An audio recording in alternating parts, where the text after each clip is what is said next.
Today we shall discuss what the Bhagavad Geeta says on renunciation.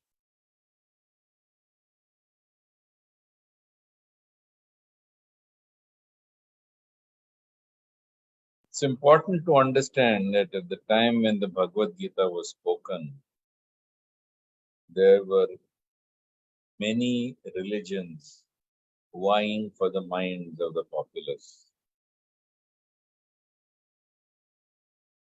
All of them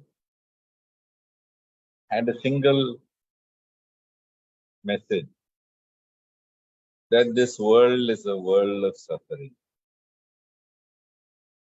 And to become free from suffering, you should give up the world. Renounce the world, become a monk, an arihant, a sannyasi, a muni, and retire from civilization and all social contact.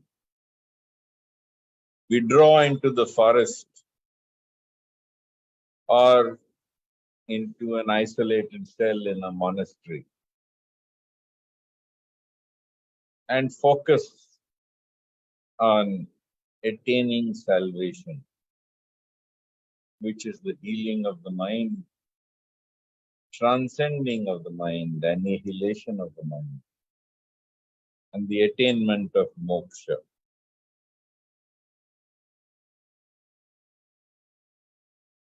Krishna came to teach dharma. Yada yada hi dharmasya glanir bhavati bharata abhyutanam dharmasya tadatmanam srijamiya. So Krishna came to re-establish dharma, to teach dharma, because there was a rise in irreligion or adharma. And he wanted people to understand that dharma meant engaging in the world in the performance of one's duties towards God, who placed you in the situation in which you were born,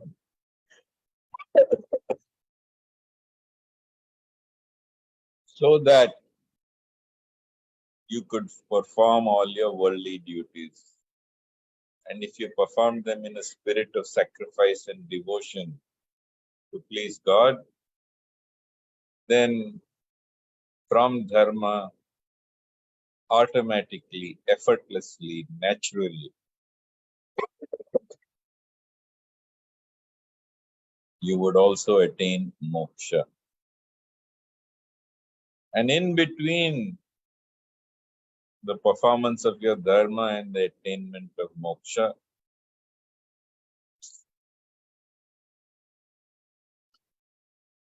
those who are so inclined had an opportunity to enjoy their legitimate sense gratification and accumulate their legitimate share of wealth in the world. So there were 4 purusharths: dharma, artha, kama, and moksha. The wise say that we need to apply effort only in dharma, and by performing dharma in the right spirit, which is the spirit of renunciation, sacrifice, one automatically attains moksha. Dharma and artha, you need not make excessive effort. It will come naturally to you as a result of your prarabdha and the performance of your dharma. Unfortunately, in the world, most people are chasing artha and kama They have forgotten about dharma. And there is a school of thought which believes moksha is everything. The moksha hounds who renounce the world, and having renounced the world, chase the concept of attaining moksha without dharma. So Krishna came to teach us what is dharma, and that dharma is the performance of one's duty in a spirit of sacrifice and devotion to God. Yataha pravrittir bhutanam yena sarvam idam tatam swakarmana abhyachaya siddhim vindati manavaha. So Krishna explains that those who perform their God-given duties in a spirit of sacrifice and devotion to please the all-pervading Lord, such people attain salvation.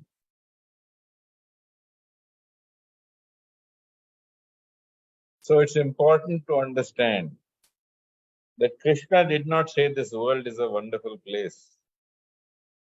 In the Bhagawad Geeta, Krishna points out in the 13th chapter, he points out that Janma Mrityu Jara Vyadhi Dukkha Doshanu Darshanam. In text 9 of the 13th chapter of the Bhagavad Gita, he points out, keep in mind, Arjuna, that birth and death and old age, disease, fault, misfortune, unhappiness, they are guaranteed to everyone.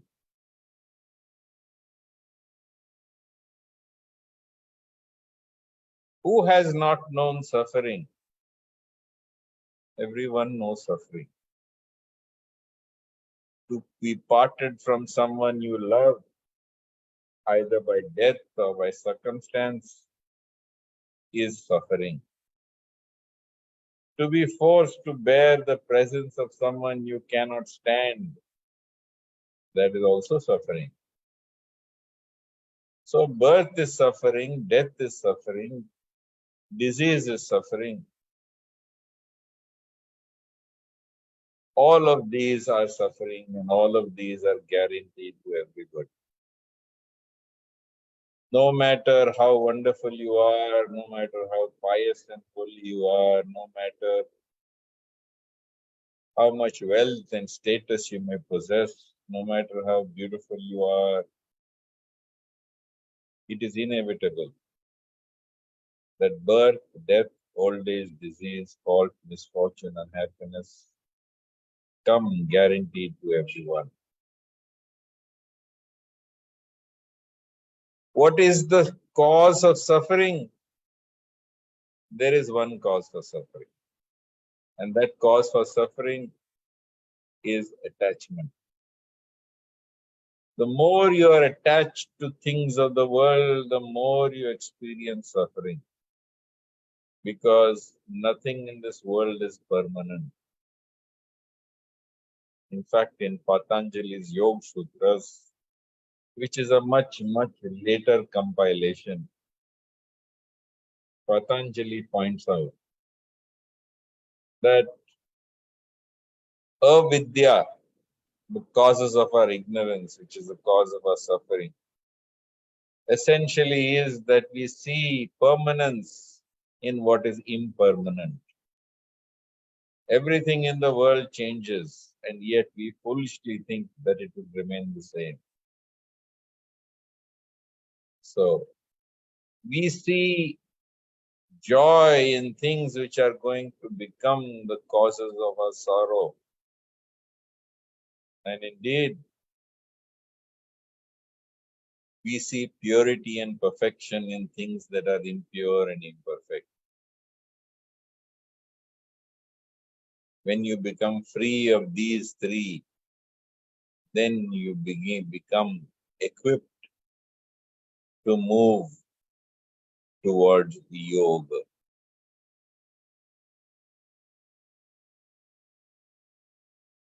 So Krishna did say that this world is a place where birth, death, old age, disease, fault, misfortune, and happiness are guaranteed to everybody. He said this is a anityam or sukham lokam. He said, in fact, that this world is a world where nothing lasts, where nothing is permanent, anityam. And it is asukham, so you cannot find lasting happiness here. Those who cling to the things of the world, they suffer. But the solution offered by renunciates is not the solution. Do not think that because this world is a place of suffering, I should abandon it. The suffering lies not in the world, the suffering lies inside your mind. The suffering lies not in the world, the suffering lies in your subtle body. The suffering lies not in the things of the world or the people of the world. Suffering lies in your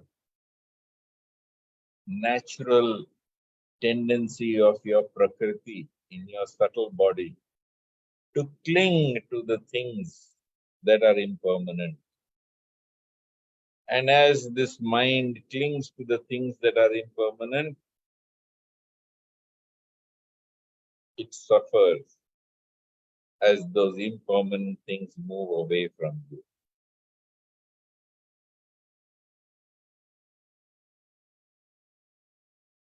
So the solution Krishna points out is that you must remain in the world, and that suffering is caused not by the world, not by God.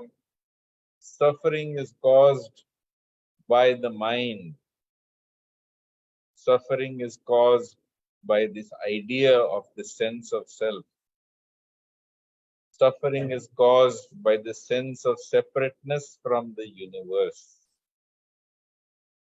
The belief that you are a separate individual in creation. This I, me, and myself. This aham, mam, mameti. This belief that I, the self, am separate from the world will force you to suffer. So there is no need to abandon the world. Krishna explains in the Bhagawad Geeta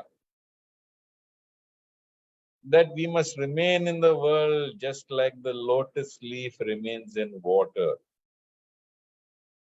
But although the lotus leaf remains in water, it never gets wet. Therefore, Krishna says, Padma Patram Ivam Basi. Be like the lotus leaf. Brahmanya adaya karmani sangam tyaktva karoti yaha. So if you act in the world in a spirit of detachment, offering all things unto this all-pervading Lord, then Krishna says, you shall remain in this world like a lotus leaf. Just like a lotus leaf is not touched by water, so also you shall remain untouched by suffering. And how does one attain this freedom from suffering while living within the world?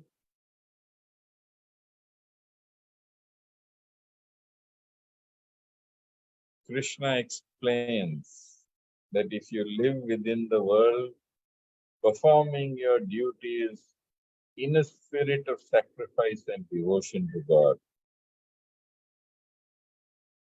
living in the world,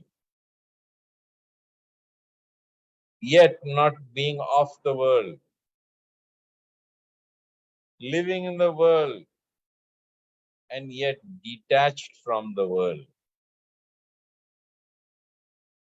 living in the world, performing all your duties and responsibilities in the world without running away from the world. Do everything that you are obligated to do, whether it is pleasant, whether it is unpleasant,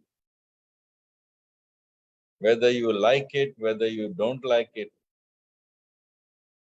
Raga dvesha vimuktestu vishayan indriyascharan atma vashyar videyatma prasadam adigachati. God is pleased when you do your duty in a spirit of renunciation, not caring whether you like it or whether you dislike what you're doing. Raga dvesha. Whether your work is perfect or whether your work is imperfect, you do it to the best of your abilities. And if you act in this spirit, God is pleased. And this is the uniqueness of the path that is recommended in the Bhagavad Gita. That if you are engaged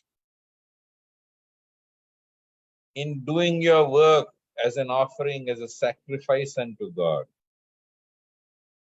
then even though you're living in the world, even though you're surrounded by family, even though you're surrounded by society, by well-wishers and friends, yes, and even enemies, you will remain a yogi and a sannyasi. In the first verse of chapter 6, Krishna says, Anashritaha karma phalam karya karma karoti yaha sa sannyasi cha yogi cha na nirajnir na chakaryaha. One who performs his God-given duties in a spirit of sacrifice and devotion without seeking shelter of the fruits of his labor. He is the true yogi, he is the true sannyasi, not one who lights no fire and does no work. Indeed, Krishna rejects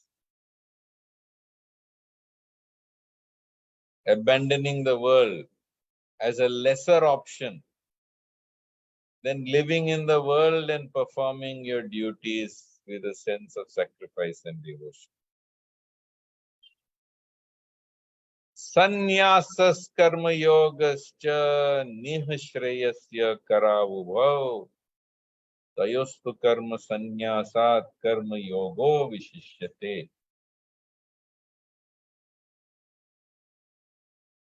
Abandoning the world and working in the world in a spirit of devotion and sacrifice. Both can take you to moksha.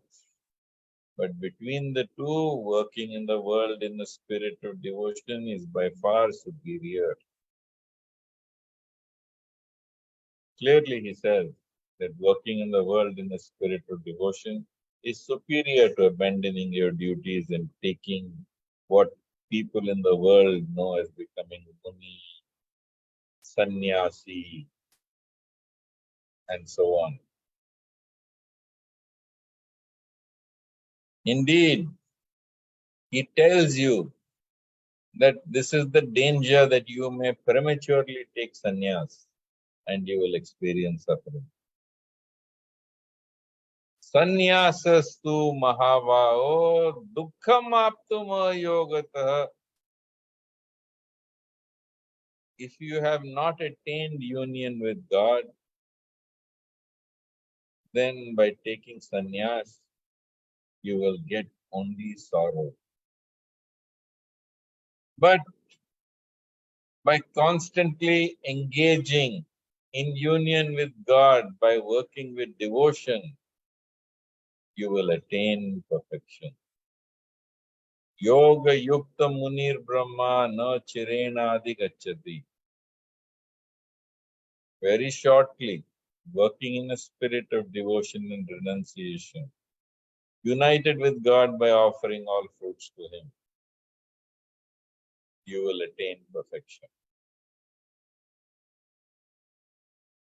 So, renunciation, Krishna points out, has got nothing to do with giving up the world externally or physically.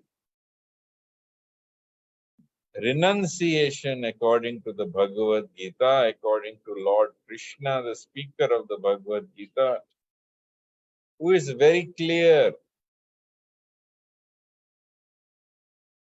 it is learning to be a renunciate within your mind. In fact, Krishna says that even if you have attained union with God, even then don't renounce the world. He gives an example of King Janaka. Karmanaivi samsiddhim astita janakadaya lok sangraham evapi sampashyam kartum arhasi. Even kings such as Janaka have attained spiritual perfection by performing their God-given duties and serving the populace in a spirit of devotion to God. And so should you, he says. Yad yad acharati shreshtas tad tad devataro jana sa yad pramanam kurute lokastad anuvartate.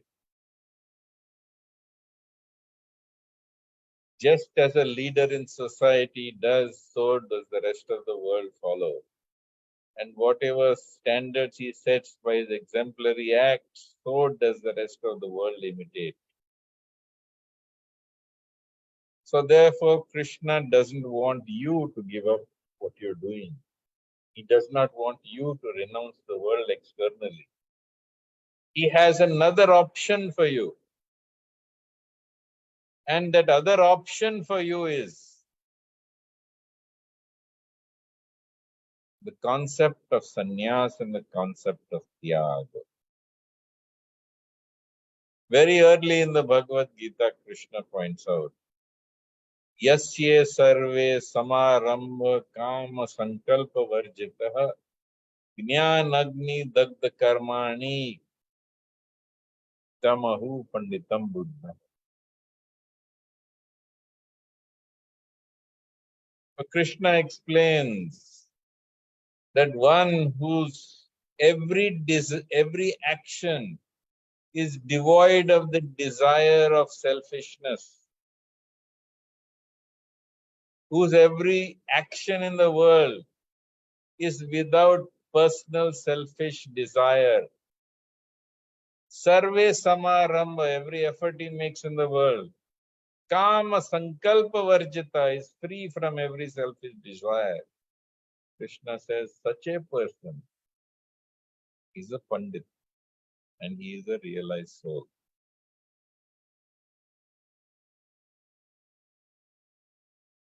And Krishna again elaborates on this in the 18th chapter of the Bhagavad Gita. In the 18th chapter of the Bhagavad Gita, when Krishna asks him, explain to me what is sannyas, explain to me what is tyag, explain to me what is renunciation, explain to me what is tyag or giving up. In the 18th chapter, verse 2, Krishna explains to Arjuna, Shri Bhagavanu Vacha Kamyanam Karmanam Nyasam Sannyasam Kavayo Vidu Sarva Karma Phala Tyagam Prahus Tyagam Vichakshana.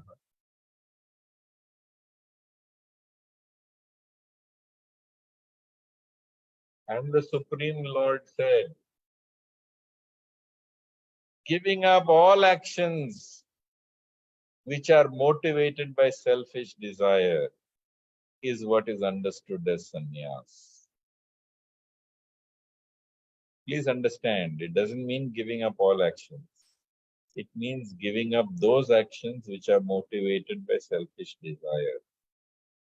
All activities which are motivated by the performance of your God-given duties, all activities that are motivated by your responsibilities, they must never be given up. They should not be given up. They will result in only sin. As Krishna points out earlier, you cannot become a Pandit and a wise one, wise sage, a Buddha, if you do not abandon every action that is born out of your personal selfish desire. And on the other hand, he says, what is tyag? Tyag is giving up the fruit of all actions. This is tyag. So, kamyanam karmanam nyasam sannyasam kavayo vidu. Giving up all actions that are born out of your selfishness. This is called sannyasa. And sarva karma phala tyagam prahu tyagam. And those actions and that action by which you give up the desire for the fruits of your labor, that is known as tyaga, which Krishna has also repeated earlier in 6.1. Anashritah karma phalam karya karma karoti yaha sa sannyasi cha yogi cha na niragni na chakriya. One who performs his God-given duties in a spirit of sacrifice to the all-pervading Lord. He indeed is the true yogi, the true sannyasi, not one who abandons all Vedic sacrifices and does no work.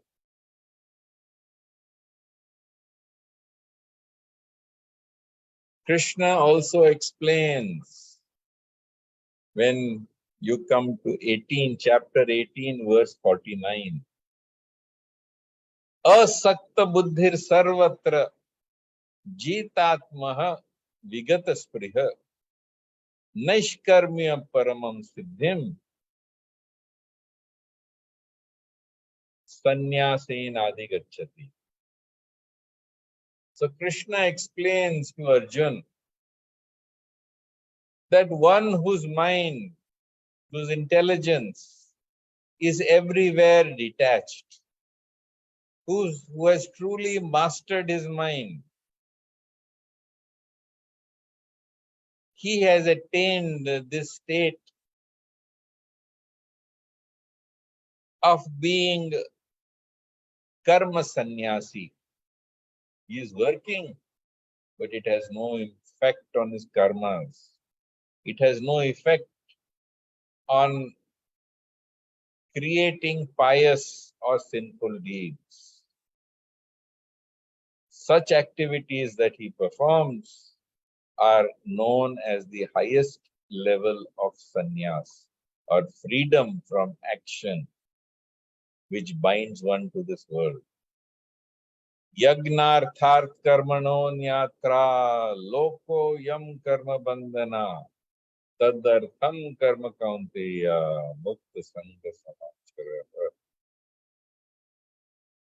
All actions performed in a spirit of sacrifice to please the Lord, these free you from karma, whereas all other actions bind you to karma. Therefore, Krishna points out that perform all actions as an offering to him. Let every action you perform in the world be done for him. Yat karoshi yadashnasi yat juhosi dadasi yat tapasyasi kaunteya tat purushamadarpanam. Whatever you do, whatever you eat, whatever you offer, whatever you give away, whatever charities, whatever austerities you perform, everything, do it for me.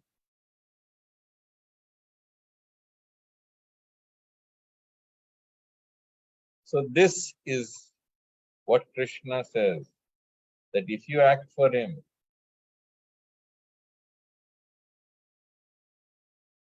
you attain freedom from the chains of repetitive actions within this world and rebirth. Shubha ashubha phalarevam moksha se karma bandhane. You become completely free from all things that bind you to this world.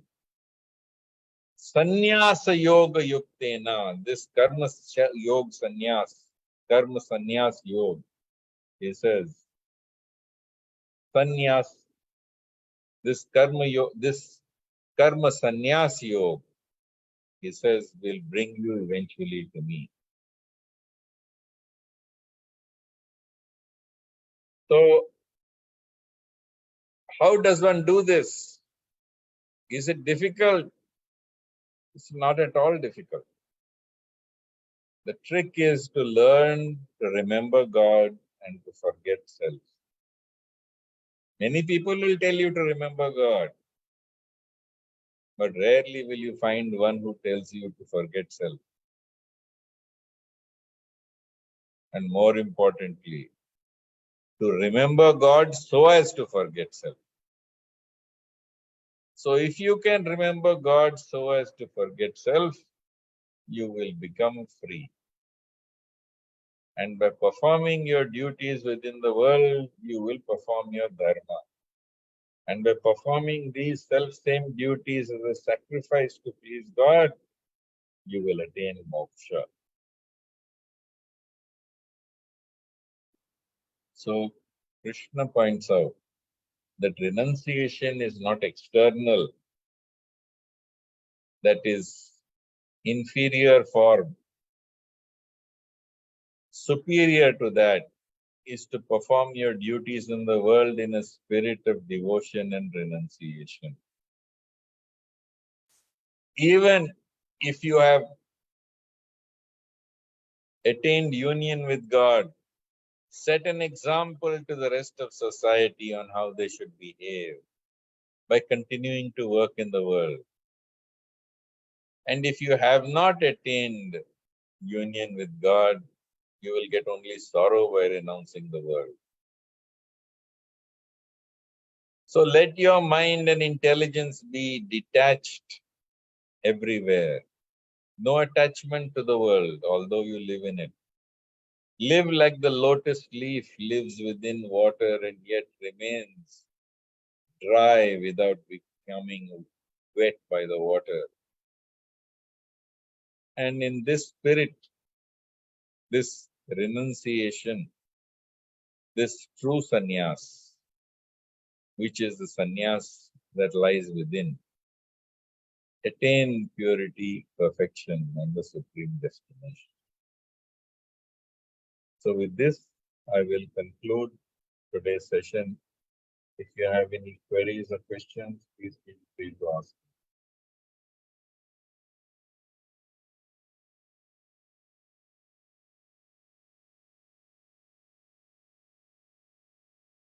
Good morning, sir. Good morning.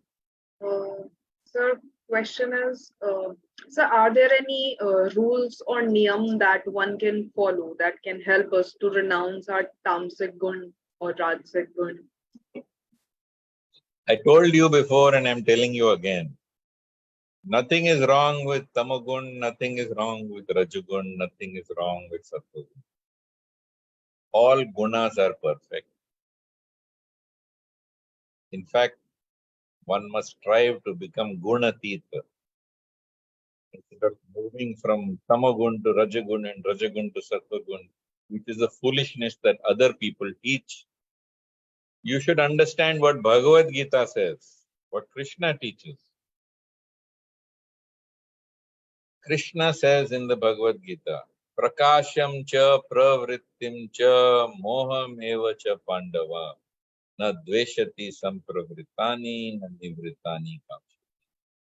One who is gunatit is indifferent to whether his gunas are sattvic at that moment, whether they're tamasic at that moment or rajasic at that moment. because he knows that he is not the gunas. He knows that he is the soul. And gunas are perfect. It is your misidentification with the gunas that makes it imperfect. Tamagun is the natural state when you are going to go to sleep after a tiring day. Rajagun is a natural guna when you have to move around in the world and perform your work and your duties. And Sattva Guna is a natural state when you are engaged in spiritual activities, in studying and meditating.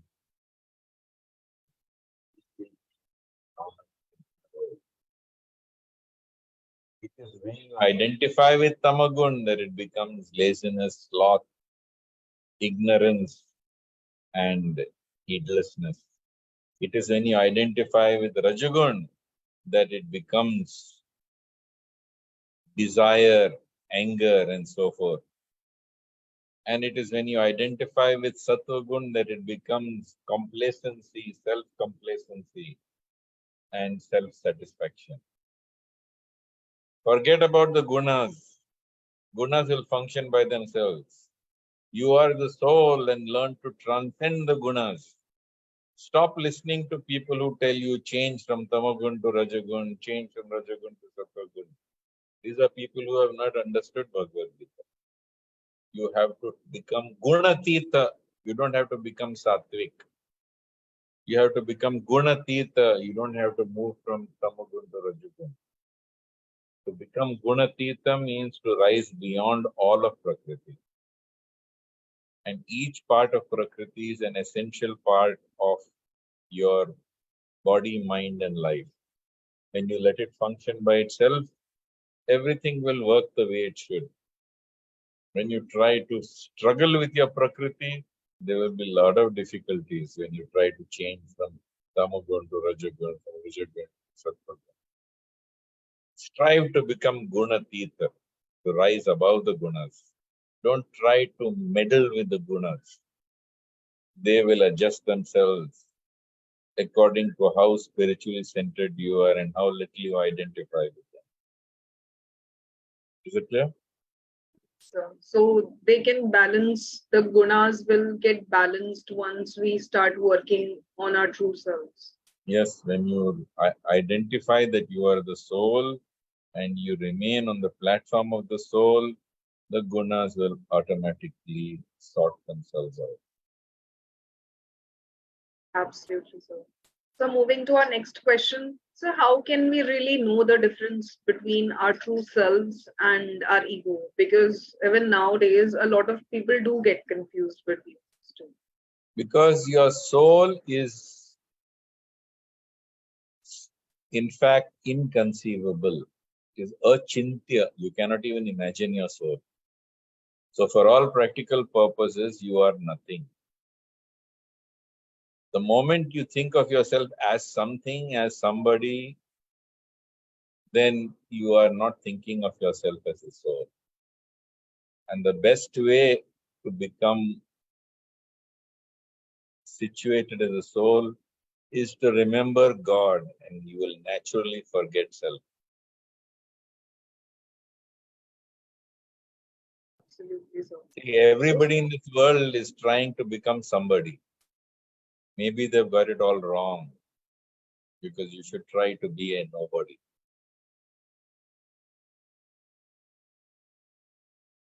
Exactly. So how can we love without getting attached to our family or friends? Love is your natural state of being. And as you are absorbed in God and as you see the Lord in the hearts of people around you, natural love, which is your natural state of being, will spontaneously manifest. So moving to today's last question. So what exactly do we have to renounce to come over the cycle of life and death? You have to remember God and renounce the self.